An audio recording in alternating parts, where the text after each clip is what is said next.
حي على الصلاة. مزگفت برایتی که یک مزگفتن کردای لآلمانیا سالانه دمها رمضان دو بری جشن فتره مسلمان کرد و نتویندن که هاتنوچون آواندکه کن ودکن و لگوری پیوستیه او دگهینن ریخرا و سازین خیرخواست. لعف ساله او دخوازن اوی ارکی خوی آینی لهمبری پنابرین کردستان بجهبینن. هەموو کات هەر نردومانەتەوە بۆ کوردستان بۆ فەقیر و هەژار و نەدارانی کوردستان بە تایبەتی ئەمساڵ کە ئاوارەیەکی زۆر لە کوردانی سووریا ڕویان لە کوردستان کردووە زائیدەن ئاوارە ناو عێراقیش بۆیە بە باشمان زانی کە هەرچی سەرفترە و زەکاتی ماڵیش لە عینی کاتە چونکە زۆربەی مسلمانانی کورد لە وڵاتە زەکاتی ماڵەکانیشیان لە ڕەمەزانە وەکو هەرباوە لە کوردستانیش دەرەکەن هەمووی بە یەکەوە نێرین ئینشاءالله بۆ کوردستان و بۆی سادەی زۆرترین کەس ئیسفادەی لێ بکەن. کومەڵەیە مزگەفتên Kurdî ku mawayê sal û nîvaya hatiye damezrandin û taniha mizgeftên Kurdî yên Almanya, Hollanda û Belçîka di nav da cih girtiye, hewla rêkxistinkirinê karên hevbeş di navbera mislimanên Kurd yên dûre welat dike.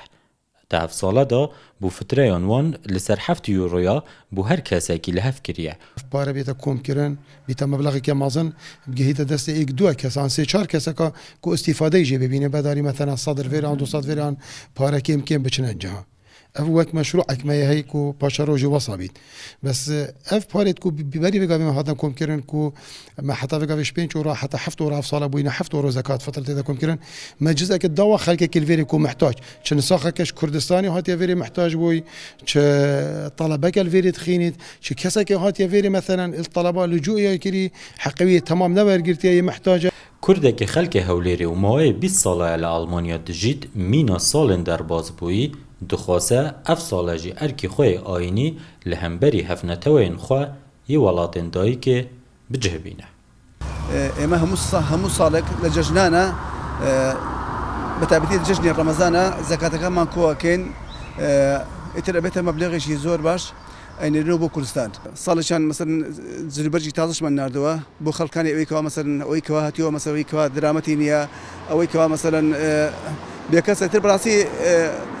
جێگەی شتەکان دیار بووە. Herçend hemû Kurdên Musilman bi rêya mizgeft û dezgehên xêrxwaziyên İslamî Kurdî, fitre û zekatên xwe jî negehînin Kurdistanê, rêjeya hera zêdeya Kurdan di evî erkî xwe yê ûlî da çavên wan li Kurdistanê ye. Kurdên Musilmanên rûjîgir û nivêjkerên Almanya nişîn dibêjin eger xêreka me hebîtin di vê Remezanê da ku em bikein bila bû wî welatî bîtin yê ku em jî hatîn û hembêza xwe bû bi sedan hezar awareyan vekirî